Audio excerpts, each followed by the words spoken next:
ತುಂಬಾ ವೀಕ್ ಆಗ್ತಾರೆ. So ಹೆಡೆಗಳು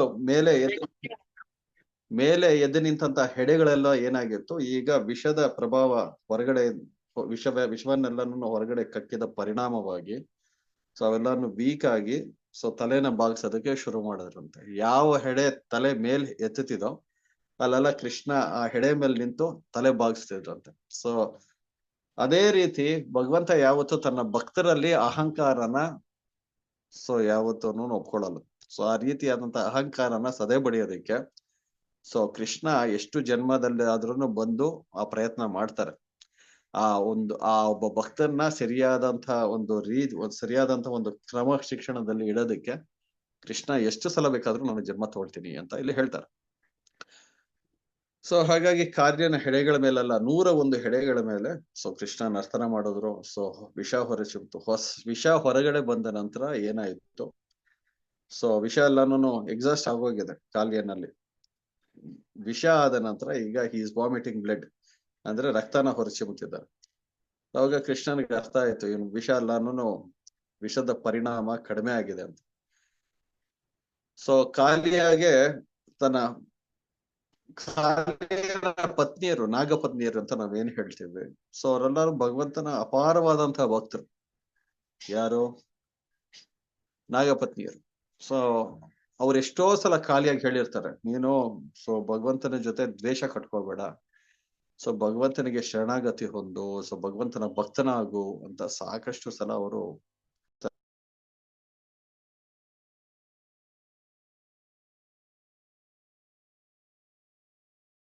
ಮಾತೆಗಳಿಗೆ so ತಲೆ ಸರಿಯಾದಂತಹ ಒಂದು ಶ್ರವಣ ಕೊಟ್ಟಿರಲ್ಲ. ಹಿ has not heard them proper. ಇವಾಗ ಕಾಲಿಯಾಗಿ ಏನಾಗ್ತಿದೆ ಇಂಥ ಸನ್ನಿವೇಶದಲ್ಲಿ, ಸೊ ತನ್ನ ನಾಗಪತಿಯರೆಲ್ಲಾನು ಏನೇನ್ ಹೇಳೋದು ಆ ಪ್ರತಿಯೊಂದು ಸೂಚನೆಯನ್ನು ಸೊ ಈಗ ನೆನಪಾಗ್ತಿದೆ ಕಾಲಿಯಾಗಿ. ಸೊ ತನ್ನ ಹಾವಭಾವಗಳು, ತನ್ನ ಮುಖಚರ್ಯೆಯಿಂದ ಸೊ ಏನ್ ಅರ್ಥ ಆಗ್ತಿದೆ ಅಂದ್ರೆ ಕಾಲಿಯ ಈಗ ಭಗವಂತನಿಗೆ ಸರೆಂಡರ್ ಆಗ್ತಿದ್ದಾರೆ. ಸೊ ಭಗವಂತನ ಕೇಳ್ಕೊಳ್ತಿದ್ದಾರೆ, ಸೊ ನಾನು ದುರಹಂಕಾರದಿಂದ ಪ್ರವರ್ತಿಸಿದೆ, ನಾನು ತುಂಬಾನೇ ದೊಡ್ಡ ತಪ್ಪು ಮಾಡಿದ್ದೀನಿ ಭಗವಂತನ ಪ್ರತಿಯಾಗಿ. ಸೊ ಹಾಗಾಗಿ ಭಗವಂತ ನನ್ನನ್ನು ಕ್ಷಮಿಸು ಅನ್ನೋ ಭಾವದಲ್ಲಿ ಸರೆಂಡರ್ ಆಗಿ ಶರಣಾಗತಿ ಭಾವದಿಂದ ಭಗವಂತನ ಕೇಳ್ಕೊಳ್ತಿದ್ದಾರೆ. ಸೊ ಆ ರೀತಿಯಾದಂತಹ ಭಾವನೆನ ಆ ಭಾವದಲ್ಲಿ ಇರ್ಬೇಕಾದ್ರೆ ನಾಗಪತಿಯರೆಲ್ಲರೂ ಬಂದು ಭಗವಂತನ ಹತ್ರ ಸೊ ಕ್ಷಮೆ ಕೇಳ್ಕೊಳ್ತಾರೆ. ಸೊ ನಾವ್ ಎಷ್ಟೋ ಸಲ ಈ ಕಾಲಿಯ ಸೊ ನಿನ್ನ ವೈರಿ ಆಗಿದ್ರೆ ಭಗವಂತ ಸೊ ನಿನ್ನ ಕೈಯಿಂದ ಹತನಾಗ್ಬೇಕು, ಸೊ ನಮ್ಗೆ ಈ ರೀತಿಯಾದಂತ ಒಬ್ಬ ಗಂಡನ ಅವಶ್ಯಕತೆ ಇಲ್ಲ ಅಂತ ನಾಗಪತ್ನಿಯರೆಲ್ಲಾನು ಬಂದು ಸೊ ಭಗವಂತನಲ್ಲಿ ಕೇಳ್ಕೊಳ್ತಾರೆ. ಸೊ ಆದ್ರೆ ಈಗ ಕಾಲಿಯನ ಮನಸ್ಸಲ್ಲಿ ಸೊ ಅವನ ಹಾವಭಾವದಿಂದ ನಮ್ಗೆ ಏನ್ ಅರ್ಥ ಆಗ್ತಿದೆ ಅಂದ್ರೆ, ಸೊ ಕಾಳಿಯ ಪರಿಪೂರ್ಣವಾಗಿ ನಿಮ್ಗೆ ಶರಣಾಗಿದ್ದಾನೆ. ಸೊ ನಿಮ್ಮ ಒಂದು ಆಶಯನ ಬಯಸ್ತಿದ್ದಾನೆ. ಸೊ ನಿಮ್ಮ ಭಕ್ತನಾಗ್ಬೇಕಂತ ಬಯಸ್ತಿದ್ದಾನೆ. ಸೊ ದಯವಿಟ್ಟು ಕಾಲಿಯನ ಕ್ಷಮಿಸಿ, ನಿಮ್ಮ ಆಶಯನ ಕೊಡಿ ಅಂತ ಕೇಳ್ಕೊಳ್ತಿದ್ದಾರೆ. ಸೊ ಹಾಗೆ ಕಾಲಿಯನು ಭಗವಂತನ ಆಶ್ರಯ ಪಡೆದು ಸೊ ಭಗವಂತನ ಭಕ್ತರಾಗ್ತಾನೆ. ಸೊ ಈ ಸನ್ನಿವೇಶದಲ್ಲಿ ನಾಗಪತ್ನಿಯರೆಲ್ಲರೂ ಏನ್ ಮಾಡ್ತಾರೆ, ಸಾಕಷ್ಟು ಪ್ರೇಯರ್ಸ್ ಇದೆ. ಈ ಪ್ರೇಯರ್ಸ್ ಆಫ್ ದಿ ನಾಗಪತ್ನೀಸ್ ಅಂತ ನಾವು ಸೊ ಈ ಒಂದು ಚಾಪ್ಟರ್ ಅಲ್ಲಿ ಸೊ ಈ ಒಂದು ಅಧ್ಯಾಯದಲ್ಲಿ ನಾವು ತುಂಬಾ ಕೂಲಂಕುಷವಾಗಿ ನಾಗಪತ್ನಿಯ ಪ್ರೇಯರ್ಸ್ ಎಲ್ಲ ಓದ್ಬೇಕು. ಸೊ ತುಂಬಾನೇ ಸುಂದರವಾಗಿ ಅವರು ಭಗವಂತನ ಲೀಲೆನ, ಭಗವಂತನ ಗುಣಗಾನ ಮಾಡ್ತಾರೆ.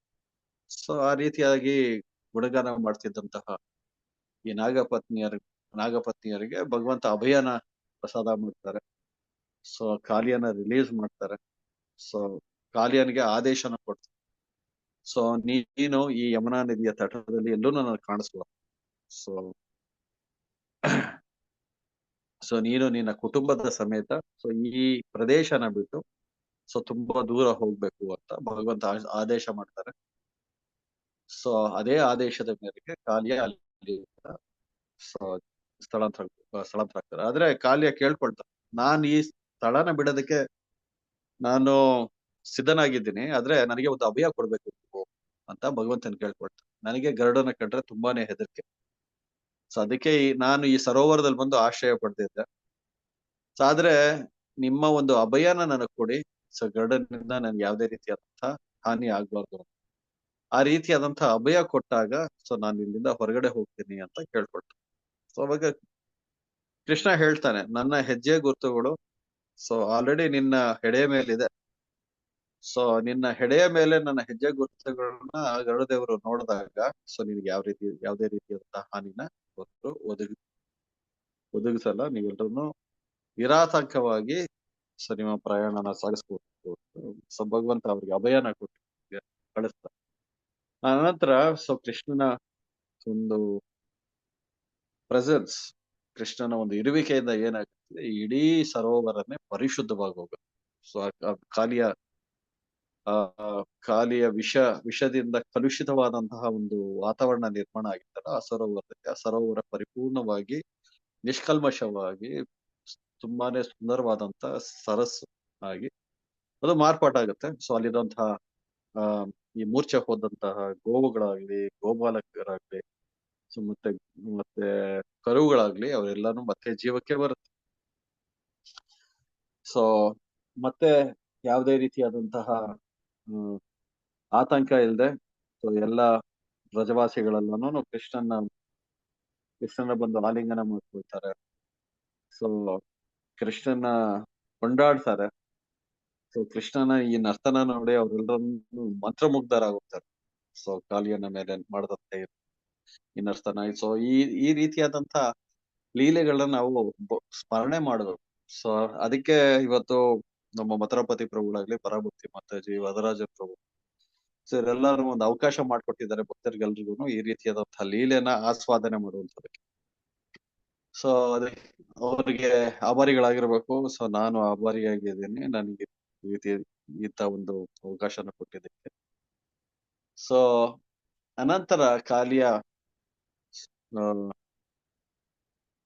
ಅಲ್ಲಿಂದ ತುಂಬಾ ದೂರ ಹೊರಟು ಹೋಗ್ತಾರೆ. ಕೆಲವು ಸಲ ಹೇಳ್ತಾರೆ ಆಚಾರ್ಯರು, ಸೊ ಹೇಗೆ ಗರುಡನ ಮೇಲೆ ಭಗವಂತ ಸೊ ಕೆಲವು ಸಲ ಅಲ್ಲ, ಗರುಡಾವಾಹನ ರೂಢನಾಗಿ ಭಗವಂತ ಸೊ ನಾವು ಸಂಚಾರ ಮಾಡೋದನ್ನ ಸಾಕಷ್ಟು ಸಲ ನೋಡಿರ್ತೀವಿ. ಸೊ ಗರುಡೋತ್ಸವ ನಡೆಯುತ್ತೆ. ಸೊ ತಿರುಮಲೆಯಲ್ಲಾಗ್ಲಿ, ಬೇರೆ ಬೇರೆ ಪುಣ್ಯಕ್ಷೇತ್ರಗಳಲ್ಲಾಗಿ ಭಗವಂತನ ಆರಾಧನೆ, ಗರುಡೋತ್ಸವ ನೋಡೋದು ಸಾಮಾನ್ಯವಾಗಿ ನಾವು ನೋಡುವಂತ ವಿಷಯ. ಆಚಾರ್ಯರು ಏನ್ ಹೇಳ್ತಾರೆ ಅಂದ್ರೆ, ಕೆಲವು ಸಲ ಭಗವಂತ ಕಾಲಿಯನ ಮೇಲೂನು ಸೊ ಈ ರೀತಿಯಾಗಿ ಸೊ ಯಮುನಾ ನದಿಯಲ್ಲಿ ವಿಹಾರ ಮಾಡ್ತಾರೆ. ಯಮುನಾ ತೀರ ವನಚಾರಿ. ಸೊ ಹಾಗೆ ಕಾಲಿಯನ ಮೇಲೂನು ಸಂಚಾರ ಮಾಡ್ತಾರಂತ ಸೊ ಭಗವಂತ. ಸೊ ಹಾಗಾಗಿ ಕೃಷ್ಣನ ಲೀಲೆಗಳು ಅಪಾರ, ಸೊ ಅಸಾಧಾರಣ, ಆಸ್ವಾದನೀಯ. ಸೊ ನಿವೃತ್ತಶೇರುಪಗೀಯಮಾನ ಭವೌಷಧ ಶ್ರೋತ್ರ ಮನೋಭಿರಾಮ ಕಾ ಉತ್ತಮ ಶ್ಲೋಕ ಗುಣಾನುವಾದ ತುಮಾನ್ ವಿರೇಜಿತ ವಿನಂ ಪಶುಜ್ಞ ಅಂತ ಸೊ ಶ್ರೀಮದ್ ಭಾಗವತದಲ್ಲಿ ಹೇಳುತ್ತೆ. ಸೊ ಭಗವಂತನ ಈ ಅದ್ಭುತವಾದಂತಹ ಲೀಲೆಗಳೆಲ್ಲಾನು ಸೊ ನಮಗೆ ಔಷಧಿ, ದಿವ್ಯ ಔಷಧಿ. ಸೊ ನಿವೃತ್ತ ಉಪಗೀಯಮಾನ, ಅದು ಯಾರು ಇದನ್ನ ಈ ಲೀಲೆಗಳನ್ನ ಆಸ್ವಾದನೆ ಮಾಡ್ತಾರೆ ಅಂದ್ರೆ, ಯಾರು ಈ ಭೌತಿಕ ಪ್ರಪಂಚದ ಭವಬಂಧನಗಳಿಂದ ಮುಕ್ತರಾಗಿರ್ತಾರೋ ಅವರು ಭಗವಂತನ ಈ ಅದ್ಭುತವಾದಂತಹ ಲೀಲೆಗಳನ್ನ ಆಸ್ವಾದನೆ ಮಾಡ್ತಾರೆ ಅಂತ ಹೇಳ್ತಿದ್ದಾರೆ. ಮತ್ತೆ ನಮ್ಮಂತಹ ಬದ್ಧ ಜೀವಿಗಳಿಗೆಲ್ಲಾನು ಭಗವಂತನ ಈ ದಿವ್ಯವಾದಂತಹ ಲೀಲೆಗಳು ಸೊ ನಮಗೆ ಔಷಧಿ ರೀತಿಯಾಗಿ ನಮ್ಮ ಒಂದು ಈ ಭವರೋಗಕ್ಕೆ ಔಷಧಿಯಾಗಿ ಪರಿಣಾಮನ ಕೊಡುತ್ತೆ. ಸೊ ಭವೌಷಧ ಶ್ರೋತ್ರ ಮನೋಭಿರಾಮ ಕಾ ಉತ್ತಮ ಶ್ಲೋಕ ಗುಣಾನುವಾದ. ಸೊ ಭಗವಂತನ ಹೇಗೆ ನಾಗಪತ್ನಿಯರೆಲ್ಲ ಉತ್ತಮ ಶ್ಲೋಕಗಳಿಂದ ವರ್ಣಿಸಿದ್ದಾರೆ. ಉತ್ತಮ ಶ್ಲೋಕ ಚರಿತ, ಕೃಷ್ಣ ಇಸ್ ಉತ್ತಮ ಶ್ಲೋಕ ಚರಿತ. ಸೊ ಆ ರೀತಿಯಾಗಿ ಉತ್ತಮವಾದ ಶ್ಲೋಕಗಳಿಂದ ಭಗವಂತನ ಕೀರ್ತನೆ ನಡೆಯುತ್ತೆ.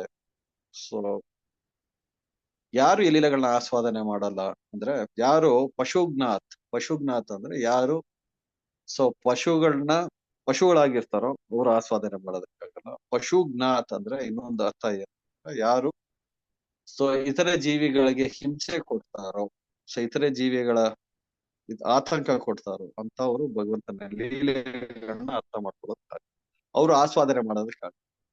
ಸೊ ಇನ್ನೊಂದು ಜೀವದಯ ಅನ್ನೋದು ತುಂಬಾನೇ ಮುಖ್ಯ. ಒಂದು ಇತರ ಪ್ರಾಣಿಗಳಿಗೆ ಜೀವ ಹಿಂಸೆ ಮಾಡಬಾರ್ದು, ಅದು ಒಂದು ಅರ್ಥ ಆದ್ರೆ, ಸೊ ಇನ್ನೊಂದು ಮಾಂಸ ಭಕ್ಷಣೆ. ಸೊ ಈ ರೀತಿಯಾದಂತಹ ಒಂದು ಇತರ ಜೀವಿಗಳಿಗೆ ತೊಂದರೆ ಕೊಡುವಂತಹ ಕಾರ್ಯಗಳಲ್ಲಿ ನಾವು ಎಷ್ಟು ವಿಮುಖರಾಗ್ತೀವೋ ಅಷ್ಟು ಬೇಗ ನಮಗೆ ಭಗವಂತ ಅರ್ಥ ಆಗ್ತಾನೆ, ಭಗವಂತನ ಲೀಲೆಗಳು ಅರ್ಥ ಆಗುತ್ತೆ. ಸೊ ಇದು ತುಂಬಾನೇ ಆ ಮುಖ್ಯವಾದಂತಹ ಅಂಶ. ಸೊ ಭಗವಂತನ ಲೀಲೆಗಳಿಗೆ, ಭಗವಂತ ಅನುಗ್ರಹಕ್ಕೆ ಸಂಬಂಧಪಟ್ಟ ಹಾಗೆ ಸೊ ನಾವದನ್ನು ತುಂಬಾನೇ ಕೇರ್ಫುಲ್ ಆಗಿರ್ಬೇಕು. ಸೊ ಇನ್ನೊಂದು ಸೌಭರಿ ಮುನಿಗಳು ಬಗ್ಗೆ ಹೇಳ್ತಿದ್ವಿ ನಾವು. ಸೌಭರಿ ಮುನಿಗಳು ಈ ಸರಸ್ಸಿನಲ್ಲಿ ಇದ್ರು. ಸೊ ಅವ್ರು ಏನ್ ಮಾಡಿದ್ರು, ಮೀನುಗಳಿಗೆಲ್ಲಾನು ರಕ್ಷಣೆ ಕೊಡೋದಕ್ಕೆ ಶುರು ಮಾಡಿದ್ರು. ಸೊ ಗರುಡ ದೇವರಿಗೆ ಶಾಪ ಕೊಟ್ರು. ಅನಂತರ ಸೌಭರಿ ಮುನಿಗಳಿಗೆ ಏನಾಗತ್ತೆ ಅಂದ್ರೆ, ಸೊ ಗರುಡ ದೇವರಿಗೆ ಶಾಪ ಕೊಟ್ಟಿದ ಪರಿಣಾಮವಾಗಿ ಅವ್ರಿಗೆ ಏನಾಯ್ತು, ಅವರು ತಪೋಭಂಗ ಆಗತ್ತೆ. ಸೊ ಆ ಗರುಡನ ಪ್ರತಿ ಮಾಡಿದಂತಹ ಅಪರಾಧದ ಪರಿಣಾಮವಾಗಿ ಸೊ ತುಂಬಾನೇ ಉನ್ನತವಾದ ಆ ಸ್ತರದಲ್ಲಿ ಇದ್ದಂತಹ ಅವರ ಧ್ಯಾನ ಏನಾಗುತ್ತೆ, ಭಗ್ನವಾಗಿ ಅವರಿಗೆ ಭೌತಿಕವಾದಂತಹ ಆಲೋಚನೆಗಳು ಮತ್ತೆ ಭೌತಿಕವಾದಂತಹ ಕೋರಿಕೆಗಳು ಅವರ ಮನಸ್ಸಿನಲ್ಲಿ ಹುಟ್ಟಿ ಅವರು ಮಂದತ್ತ ರಾಜನ ಹತ್ರ ಹೋಗಿ ಅವರ 50 ಜನ ಕುಮಾರಿಯರನ್ನ ಮದುವೆ ಆಗಿ ಸೊ ಮತ್ತೆ ಆ ಕುಳದಲ್ಲಿ ಬಂದು ಒಂದು ಸುಂದರವಾದಂತಹ ಒಂದು ಅರಮನೆನ ನಿರ್ಮಾಣ ಮಾಡಿಕೊಂಡು ಸೊ ಭೌತಿಕ ಭೋಗ ವಿಲಾಸಗಳಿಗೆ ಅವರು ಗುರಿಯಾಗ್ತಾರೆ. ಹಾಗಾಗಿ ಅನೇಕ ವರ್ಷಗಳ ಆ ರೀತಿ ಅನೇಕ ಯುಗಗಳ ಕಳೀತಾರೆ.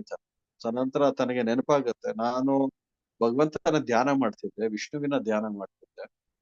ಸೊ ನಾನು ಗರುಡನಿಗೆ ಕೊಟ್ಟಂತಹ ಶಾಪದ ಪರಿಣಾಮವಾಗಿ ಸೊ ಗರುಡನ ಪ್ರತಿ ಮಾಡಿದಂತಹ ಅಪರಾಧದ ಪರಿಣಾಮವಾಗಿ ನಾನು ಈ ರೀತಿಯಾದಂತಹ ಒಂದು ಸ್ಥಿತಿಗೆ ಬಂದೆ ಅಂತ ಅವ್ರಿಗೆ ಮನದಟ್ಟಾಗುತ್ತೆ. ಸೊ ತುಂಬಾನೇ ಆಗ ನೊಂದ್ಕೊಳ್ತಾರೆ. ಸೊ ವೈಷ್ಣವರ ಪ್ರತಿ ಮಾಡುವಂತಹ ಅಪರಾಧಗಳ ಬಗ್ಗೆ ನಾವು ತುಂಬಾನೇ ಜಾಗರೂಕತರಾಗಿರ್ಬೇಕು. ಸೊ ಎಂಥ ಉನ್ನತ ಸ್ಥಿತಿಯಲ್ಲಾದ್ರೂ ನಾವ್ ಇರ್ಬೋದು, ಆದ್ರೆ ನಾನು ಉನ್ನತವಾದ ಸ್ಥಿತಿಯಲ್ಲಿ ಇದ್ದೀನಿ ಅಂತ ಸೊ ನಮ್ಮ ಈಗ ತಾನೇ ಬರ್ತಿರೋಂತಹ ನಮ್ಮ ನಿಯೋಫೈ ಡಿವೋಟೀಸ್ ನ ಕೂಡ ಅವರ ಪ್ರತಿ ಅಪರಾಧ ಮಾಡಿದ್ರು ಸೊ ನಾವು ನಮ್ಮ ಆಧ್ಯಾತ್ಮಿಕ ಜೀವನದಲ್ಲಿ ಪತನ ಹೊಂದ್ತೀವಿ. ಸೊ ಭಕ್ತರ ಜೊತೆ ನಮ್ಮ ನಡವಳಿಕೆ, ಸೊ ನಮ್ಮ ಸದಾಚಾರ ಸೊ ಯಾವತ್ತು ಜಾಗರೂಕತೆಯಿಂದ ನಡ್ಕೋಬೇಕು. ಸೊ ಭಕ್ತರೆಲ್ಲರೂ ಭಗವಂತನಿಗೆ ತುಂಬಾನೇ ಪ್ರೀತಿ ಪಾತ್ರರು, ತುಂಬಾನೇ ಅವರು ನಿಕಟವರ್ತಿಯ ಸಂಬಂಧನ ಭಗವಂತನ ಜೊತೆ ಹೊಂದಿರ್ತಾರೆ. ಸೊ ಹಾಗಾಗಿ ನಾವು ವೈಷ್ಣವರ ಸಂಘದಲ್ಲಿ ಸೊ ಎಸ್ಪೆಷಲಿ ಸೀನಿಯರ್ ಡಿವೋಟೀಸ್ ಜೊತೆ ನಡ್ಕೋಬೇಕಾದ್ರೆ ಸೊ ತುಂಬಾನೇ ಜಾಗರೂಕತೆಯಿಂದ ನಡ್ಕೋಬೇಕು. ಸೊ ಅವರು ನಮ್ಮ ಹಿತೈಷಿಗಳು, ಯಾವಾಗ್ಲೂ ನಮ್ಮ ಒಂದು ಹಿತದ ಬಗ್ಗೆನೇ ಆಲೋಚನೆ ಮಾಡ್ತಿರ್ತಾರೆ. ಸೊ ಹಾಗಾಗಿ ಅವ್ರ ಜೊತೆ ನಮ್ಮ ಒಡನಾಟ, ನಮ್ಮ ಒಂದು ವ್ಯವಹಾರ ತುಂಬಾನೇ ಜಾಗರೂಕತೆಯಿಂದ ಇರಬೇಕು ಅನ್ನೋದನ್ನ ನಾವು ಈ ಒಂದು ಲೀಲೆ ಮುಖಾಂತರ ತಿಳ್ಕೊಳ್ಳೋದು ಪಾಠ. ಸೊ ಮತ್ತೆ ಈ ಕಾಲಿಯಮರ್ದನ ಲೀಲೆನ ಯಾರು ತುಂಬಾ ಜಾಗರೂಕತೆಯಿಂದ ಶ್ರವಣ ಮಾಡ್ತಾರೋ ಸೊ ಅವರಿಗೆ ಗರುಡ ದೇವರ ಅಭಯ ಇರುತ್ತೆ. ಸೊ ಯಾವುದೇ ರೀತಿಯಾದಂತಹ ಹಾವುಗಳಿಂದ ಅವರಿಗೆ ಯಾವುದೇ ರೀತಿಯಾದಂತಹ ಭಯಭೀತರಾಗುವಂತ ಅವಶ್ಯಕತೆ ಇಲ್ಲ ಅಂತ ಅಭಯನು ಈ ಒಂದು ಅಧ್ಯಾಯದಲ್ಲಿ ಕೊಡ್ತಾರೆ. ಸೊ ಈ ತುಂಬಾನೇ ಉನ್ನತವಾದಂತಹ ಈ ಉತ್ಕೃಷ್ಟವಾದಂತಹ ಈ ಒಂದು ಲೀಲೆ ಸೊ ಯಾರು ಆಸ್ವಾದನೆ ಮಾಡ್ತಾರೋ, ಯಾರು ಇದನ್ನ ಕೇಳ್ತಾರೋ, ಯಾರು ಇದನ್ನ ಶ್ರವಣ ಮಾಡ್ತಾರೋ ಅವರಿಗೆ ಭಗವಂತನ ಪ್ರೀತಿ ಲಭ್ಯವಾಗತ್ತೆ ಅಂತ ಹೇಳ್ತಾರೆ. ಸೊ ಈ ಕಾಲಿಯಮರ್ದನ ಲೀಲೆ ಎಷ್ಟೋ ಅನಿಷ್ಟಗಳನ್ನ ನಮ್ಮ ಜೀವನದಿಂದ ದೂರ ಮಾಡುತ್ತೆ. ಸೊ ಭಗವಂತನ ಈ ಲೀಲೆ ಚರ್ಚೆ ಮಾಡುತ್ತೆ ಅಂತಾನು ಸೊ ಫಲಶ್ರುತಿಯಲ್ಲಿ ಹೇಳುತ್ತೆ. ಹಾಗಾಗಿ ಭಗವಂತನ ಲೀಲೆಗಳು ಅಸಾಧಾರಣ, ಭೌತಿಕವಾದಂತಹ ನಮ್ಮ ಅವರ್ಣನೀಯ. ಯಾಕೆ ಅವರ್ಣನೀಯ ಅಂದ್ರೆ ಅನಂತ ದೇವರೇ ಭಗವಂತನ ಲೀಲೆಗಳನ್ನ ಅನಾದಿ ಕಾಲದಿಂದ ಹೊಗಳ್ತಾ ಇದ್ದಾರೆ. ಸೊ ಅವರೇ ಭಗವಂತನ ಲೀಲೆಗಳನ್ನ ಮುಗಿಸೋದಕ್ಕಾಗ್ಲಿ ನಾವೆಲ್ಲ ಎಷ್ಟು ಮಾತ್ರ, ನಾವ್ ಎಷ್ಟು ಹೊಗಳೋದಕ್ ಸಾಧ್ಯ ಭಗವಂತನ ಈ ರೀತಿಯಾದಂತಹ ಲೀಲೆನ ಏನಂತ ನಾವು ವರ್ಣನೆ ಮಾಡೋದಕ್ಕೆ ಸಾಧ್ಯ. ಸೊ ಈ ಲೀಲೆಗಳನ್ನೆಲ್ಲ ಆಸ್ವಾದನೆ ಮಾಡಬೇಕು. ಆಚಾರ್ಯರು ಕೊಟ್ಟಂತಹ ಈ ಒಂದು ಈ ಪರ್ಪಟ್ಸ್ ಏನಿದೆ ಸೊ ಅದನ್ನ ಆಸ್ವಾದನೆ ಮಾಡಬೇಕು.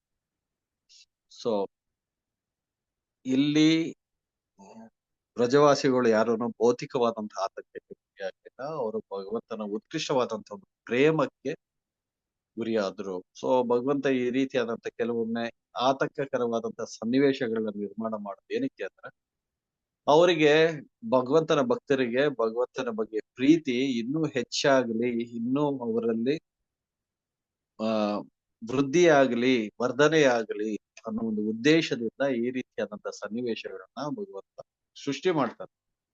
ಸೊ ಭಗವಂತನ ಈ ಅದ್ಭುತವಾದಂತಹ ಲೀಲೆಗಳೆಲ್ಲಾನು ಏನಕ್ಕೆ ಅಂದ್ರೆ ಸೊ ಒಂದು ಶುದ್ಧವಾಗಿರುವಂತಹ ಭಕ್ತರು ಇನ್ನೂ ಹೆಚ್ಚಾಗಿ ಭಗವಂತನ ಹತ್ರ ಆಗೋದಕ್ಕೆ, ಭಗವಂತನ ಸಾನ್ನಿಧ್ಯಕ್ಕೆ ಒಳಗಾಗೋದಕ್ಕೆ. ಇನ್ನೊಂದು ಈ ರೀತಿಯಾದಂತಹ ಲೀಲೆಗಳು ನಾವು ಚರ್ಚೆ ಮಾಡ್ತಿದೀವಿ ನಿರಂತರವಾಗಿ, ಈ ರೀತಿಯಾದಂತ ಸೀರೀಸ್ ನಡೀತಿದೆ. ಸೊ ಈ ಲೀಲೆಗಳೆಲ್ಲ ಇರೋ ಲೀಲೆ ಹಿಂದೆ ಇರುವಂತಹ ಉದ್ದೇಶ ಏನು ಅಂದ್ರೆ ಸೊ ಭಕ್ತರಿಗೆ ಭಗವಂತನ ಬಗ್ಗೆ ಚರ್ಚೆ ಮಾಡೋದಕ್ಕೆ ಏನ್ ಬೇಕು?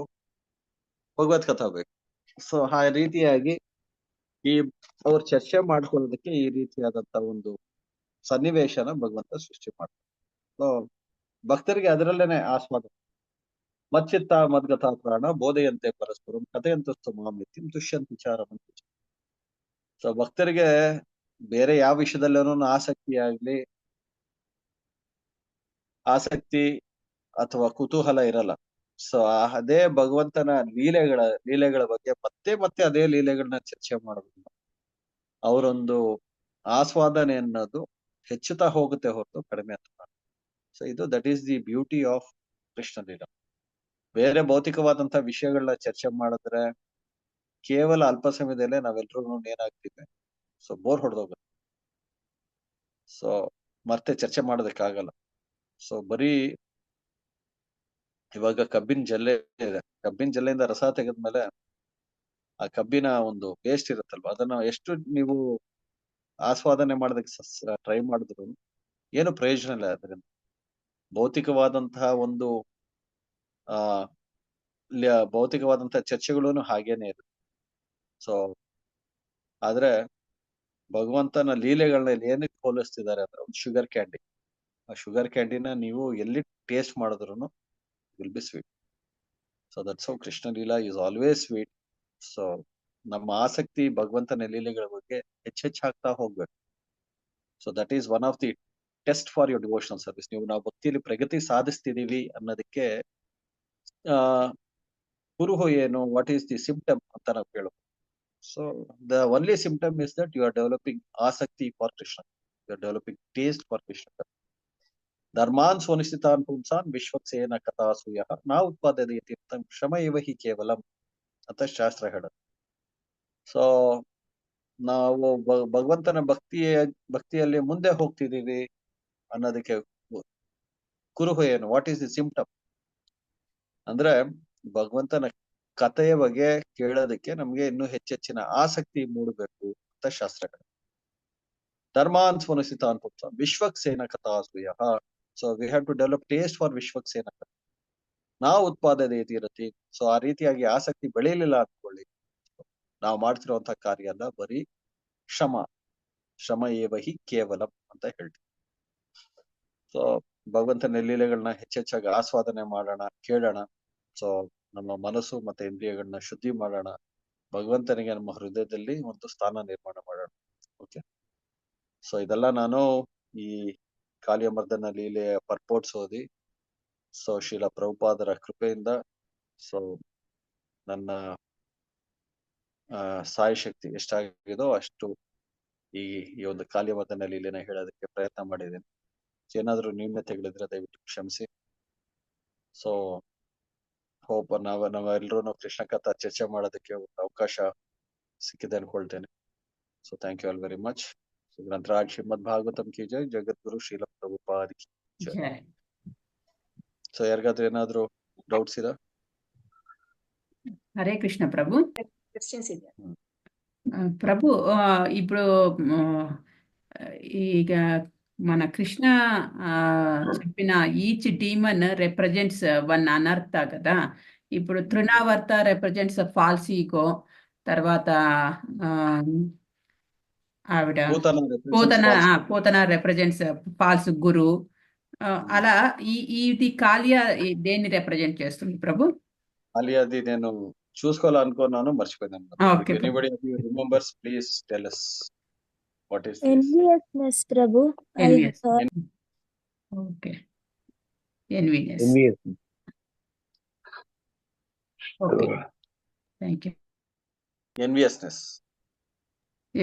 Enviousness. Yes, Prabhu. Thank you, Prabhu. So Do you have any serpents are the most envious creatures. So Hare Krishna, any devotees have any questions? Prabhu, is there There, 2 minutes for questions, Prabhu? Hare Krishna, so Mataji. I have a Hare- question. Yeah, please. Hare Krishna, Prabhu. Thank you for your wonderful session. So my question was that we discussed how Kaliya represents enviousness, and somehow or the other, knowing or unknowing, even we being devotees, we sometimes become envious of the others. So how can I come out of that, Prabhu? If you can help me. yeah, see, enviousness is there in all the living entities, and we are all practicing devotees. So as practicing devotees, we are not free of envy. So we all have envy. So, but so as far as I have understood, as have heard from the senior devotees, so it is natural for us in our contaminated state of consciousness, though we are all practicing devotees. So there is envy in our transactions also, but we have to adjust our envy for the service of God. So we should appreciate devotees for their good qualities. We have to start appreciating devotees for what they are. So and we have to recognize, suppose some devotee is doing well, some devotee is blessed with some good quality, or some devotee has the better way of doing things. Let us appreciate them, so for what they are. So and let us appreciate their services. So envy can be overcome by appreciating devotees, by glorifying devotees. So by adjusting our envy and engaging in service of Krishna. So we need to learn the art of adjusting, and also at the same time pray to the Lord to remove this anartha. So because all other anarthas, they can be engaged. The lust can be engaged in the service of God. So then there are so many things. Anger can be engaged in the service of God. So lust can be engaged by begetting Krishna consciousness, and anger can be engaged against people who are envious of the Lord and his devotees, just like Hanuman did. So, but envy cannot be engaged in the service of the Lord. It can be adjusted, and we have to engage in the service of Krishna. So envy should not become an obstacle for us. Hare Krishna. Thank you, Prabhu. Hare Krishna. Anybody else? Any question? Krishna ಪ್ರಭು. Hare Krishna. Hare Krishna, ದಂಡವತ್ ಪ್ರಣಾಮ್ ಪ್ರಭು. ತುಂಬಾ ಚೆನ್ನಾಗಿತ್ತು ಪ್ರಭು class. ಪ್ರಭು ಅವ್ರಿಗೆ ಕೃಷ್ಣ ಅವ್ರಿಗೆ ಎಷ್ಟು years ಪ್ರಭು ಅವರು ಈ ಕಾಳನರ್ತನ ಮಾಡ್ಬೇಕಾರೆ?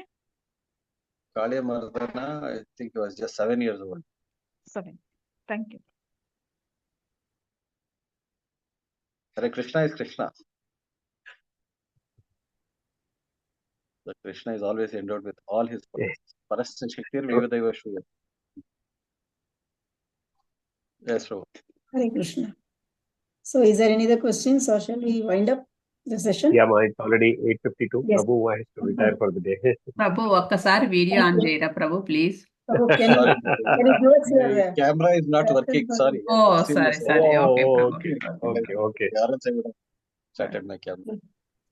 Thank So you so anyway. much for your wonderful So, class. Your yes, Prabhu. I hope you all understood class. Very much, Yes. Prabhu. Yes. Very Yes, much. Prabhu. They all love to hear Kannada. So you said that Krishna Lila is always sweet, and it can be heard many more times. The same Lila can be heard again, Prabhu. So how Krishna Lila is always sweet, so what's your narration? So sweet, Prabhuji. Thank you so much. And Thank we you. pray at the lotus feet of Gandharvika, Shri Gandharvika Giridhari and Srimad Mahaprabhu and Sri Lakshmi Narasimhadev, that we get your association more and more, Prabhuji. Please give us the association, Prabhuji. Yeah, More thank and you, more. Mataji. Thanks for your association, all of you. Thank you all very much. Hare Thank Krishna. you. Thank you ప్రభు. Thank you ప్రభు. ఒకసారి అందరము ప్రభుకి thanks giving చేద్దాము హరే కృష్ణ మహామంత్రం తోటి. Hare Krishna Hare Krishna, Hare Hare Krishna Krishna Hare Krishna, Krishna, Hare Hare Hare, Rama Hare Rama Rama Rama Hare Rama, Hare Rama Hare Rama Rama సర్వశ కృపా సింధుభ్యైవ చ పతితానాం పావనేభ్యో వైష్ణవేభ్యో నమో నమః. అనంత కోటి వైష్ణవ Koti Vaishnavindiki, నామాచార్య Namacha, Sridhar Sridhar Hridasa, పతిత Prabhupada. పావన గురు మహారాజ్